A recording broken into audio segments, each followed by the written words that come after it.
Hi everybody, my name is Mann. I'm a professional network marketer, I'm an actor, and I'm also an EFT practitioner. And today I'm joined by the lovely Kirsten Parker. Hi Kirsten. Hi, so happy to be here. Great to see you. So Kirsten is actually a mindset and action coach. Before we get into talking about exactly what she does, I just want to talk a little bit about your background, Kirsten, because I know that you went to the Yale School of Drama and you studied stage management, didn't you? I did, yes. 3 cold years.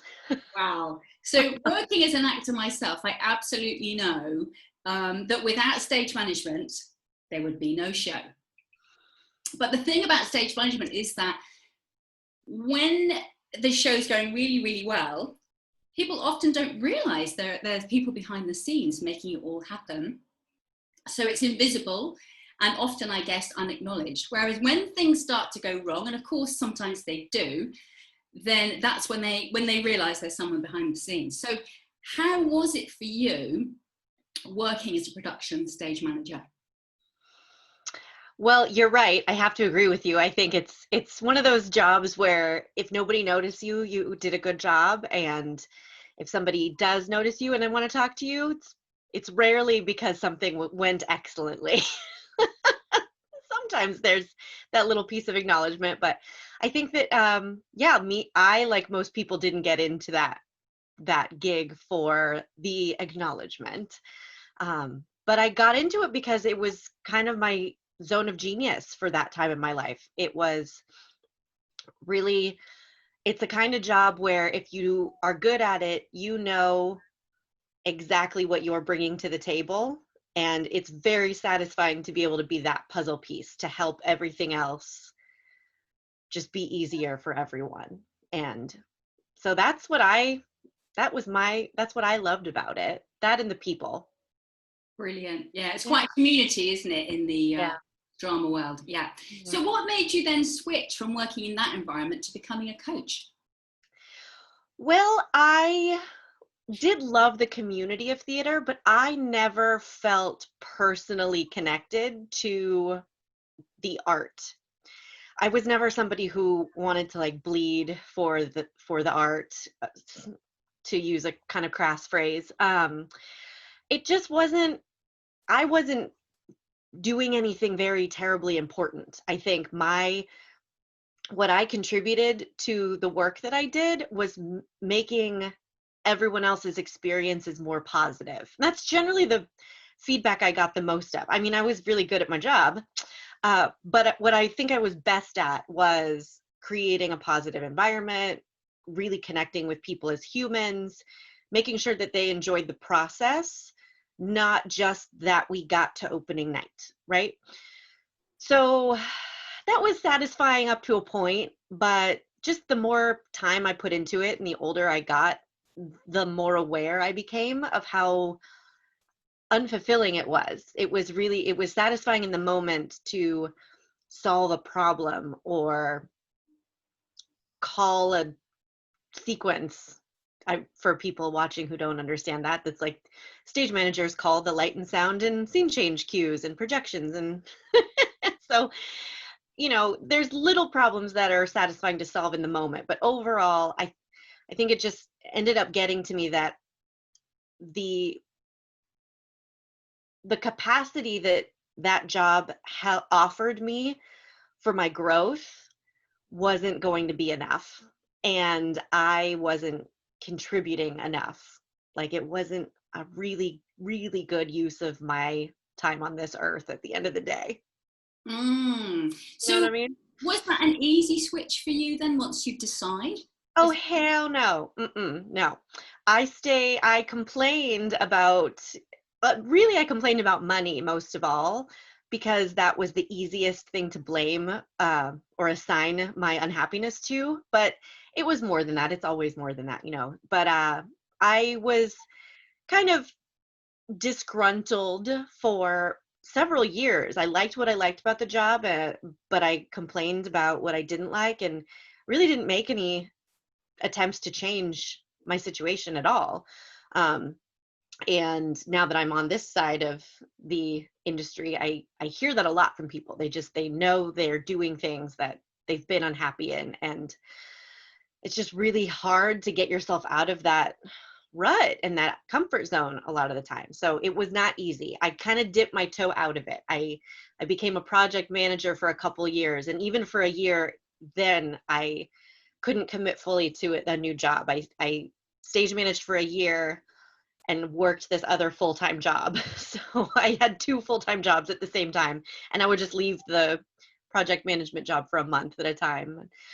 But eventually I kind of tested the waters. I proved to myself, okay, you'll survive if you don't do this work, because so much of my identity was wrapped up in it as well. And that's a really challenging notion for a lot of people. I don't know who I am if I don't do this thing that I've always done. And I don't know how I'm going to feel if I lose this community I've built. And I was really, really afraid of regret. I don't think I knew how afraid of it I was, but I avoided making a decision for so long, I can see now, because I just didn't want to wake up and realize it was the wrong decision. So it was a multi-year process. I'm sure there are a lot of people who can resonate with what you're saying, Kirsten. And I was looking at your testimonials earlier, actually, and it mentions that you were brilliant at handling large-scale logistical demands, and also that you have an interest in people and managing them with aplomb. I don't hear aplomb very often. Nor do I. Great thing to say about you. So I'm just wondering, how important is it to have those kind of skills, do you think, in life?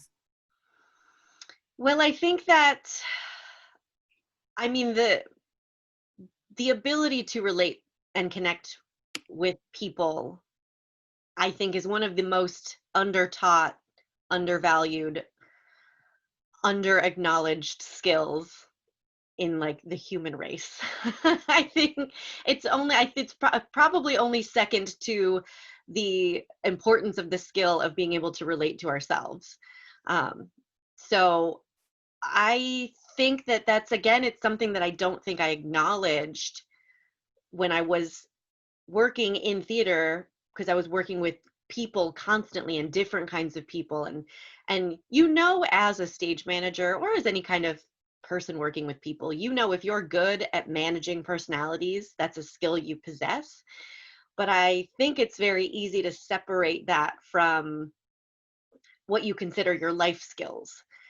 And I just think that's a huge missed opportunity, because once we really realize how able we are to connect with other humans, and what that can add to your life, and what your life can be missing if you're not doing that, I think your world changes. So I think it's incredibly important. I couldn't agree more. I think life is about relationships and connections, good, bad, indifferent. But, for me, I certainly want the good ones. So I know that now you're a heart math practitioner. Now, with the UK, we don't say math, but anyway, heart math practitioner, we say maths. But that's probably not something that maybe people listening to this are familiar with. So can you tell us more about heart math? Yeah, so the Heart Math Institute, I love the idea of calling it Heart Maths. But the Heart Math Institute is based here in California, and they've done a bunch of research on the heart brain body connection. And it's a certification that I was interested in, because the certification I specifically have is in stress, anxiety, and intelligent energy management. And all of those things are very attractive to stressed people. And I just think that it's, stress is at the root of so many illnesses, so much unhappiness. And we have this misconception that it's a problem outside of ourselves. And so what the Heart Math Institute has done is developed this suite of really effective science-based tools to address the problem of stress from within, because it really is it's a biological, emotional experience that we can generate and regulate ourselves. But if we think of it as a problem outside of ourselves, created by our job, by the world, by other people, then it puts us immediately in a disadvantaged, disempowered state. So the tools that we use in heart math are all about utilizing this heart brain connection, because your heart and your brain are communicating all day long, and your brain actually receives much more information from your heart than the other way around. So if you can hone into your own heart and bring your attention there and start influencing the information that your heart is sending your brain has different information to work with, and this affects what your brain tells your body to do, your immune system, your stress response. It's just so lovely. And it also improves, a lot of the side effect benefits of this kind of work is it opens up your cognition. You can make better decisions more quickly, and that's all the negative side effects of walking around completely stressed all the time, right? We close our thinking off. We do our health long-term damage, but we also aren't operating our best. We're not connecting with people that we love in the best way. We're not solving problems at work in the best way. So it's just multifaceted benefits that I'm obsessed with and I want to share with the world. Amazing. So obviously every coach has benefited from the techniques that they use with their clients. So how have you personally benefited from heart math? I have benefited because I feel much more in control of my mental and emotional state than I used to. I think one of my biggest pain points was, for most of my life, I felt out of control of my emotions. I thought they were in charge and they could just swoop in and take charge any old time they wanted. And I did not realize the power that I had over my own life experience just by being deliberate about what I was thinking or even considering how I wanted to feel. And so the heart math tools have really given a solid path to walk for people who want to feel more in control of their mental and emotional states. It's not really about being a robot or never feeling stress, but it's about not feeling like stress is in charge and feeling like you are equipped to respond deliberately and skillfully to the stressors that are not saving our lives, right? We have this stress mechanism that we evolved to have to keep us safe from tigers, and now we get stressed about 1900 things in a minute. So since we're overusing that system, I think having the tools to compensate for that overuse, overactivation of the stress, I think is really empowering, because I don't think stress needs to be in charge. It really doesn't. And clearly you're not a robot, so that's all good, isn't it? So Yes. what kinds of people do you work with, Kirsten? And you've talked about people, a different way that people can deal with their stress. Is that what they typically come to you with, saying, Kirsten, I'm really stressed? What do people say to you? People say I'm sick of not believing in myself. And they say I'm sick of feeling stuck in my job. They're basically, it's that like favorite old adage, they're sick and tired of being sick and tired, right? I work with a lot of high achievers and aspiring high achievers, people who know they're not here to play small.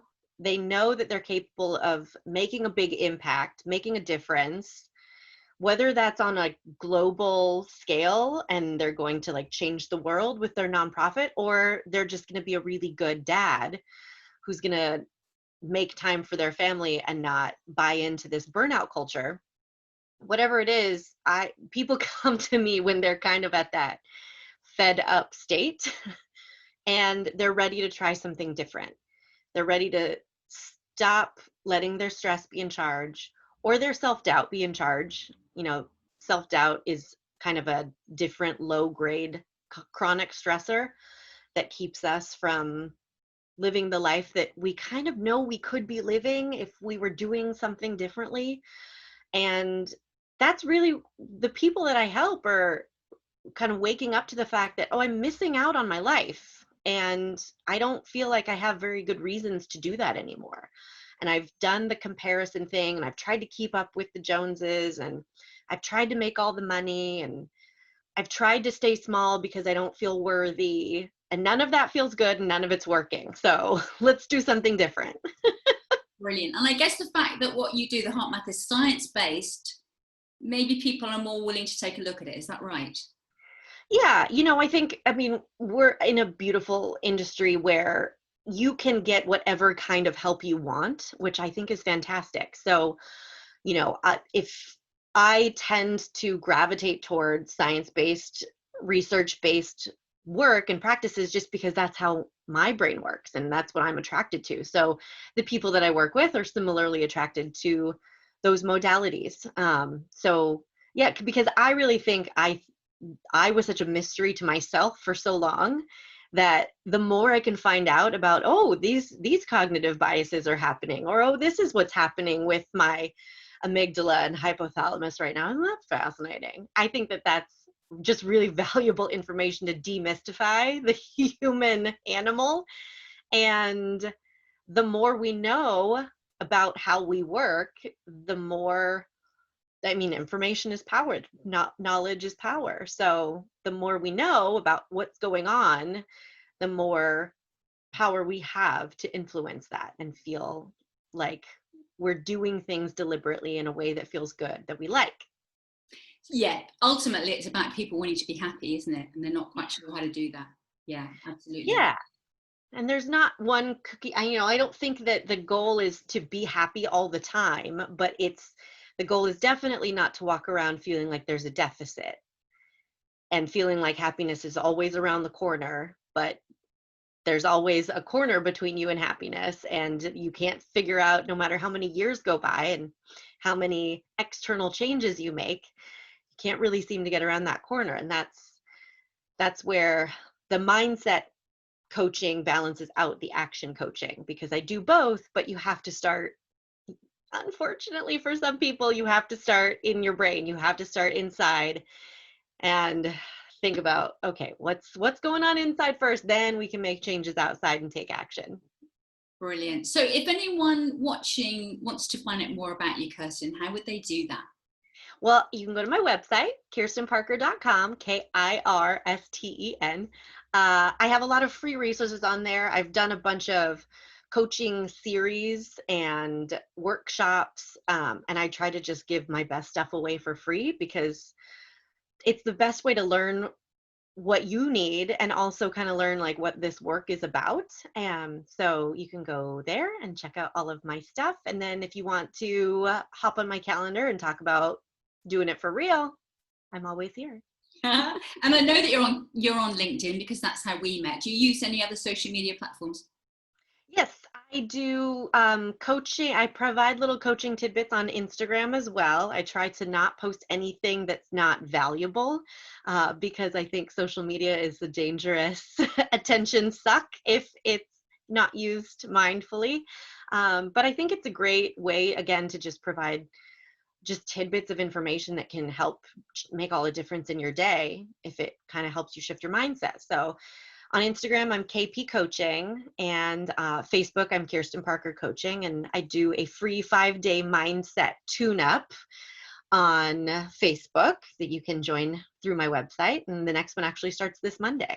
That's August 17th, though. I don't know when anyone is watching this, so Brilliant. Okay. So check the website for the next one. anything else you'd like to say before we close? I just think if anyone listening to this conversation has been inspired, I would pay attention to that. Inspired by anything that we talked about, like the ideas that stress doesn't have to be in charge, or that if you feel like you're missing out on your life, that does not have to persist. I feel like if that resonates with anyone, that's your clue from yourself that you might want to follow, follow up with me, but follow that instinct regardless, because that's coming up for a reason and we don't have to miss out on our lives. Brilliant. I think that says it all, really. Thank you so much for talking to me, Kirsten. Thank you so much. It's so lovely to see you and your bright, beautiful background and your bright, beautiful face.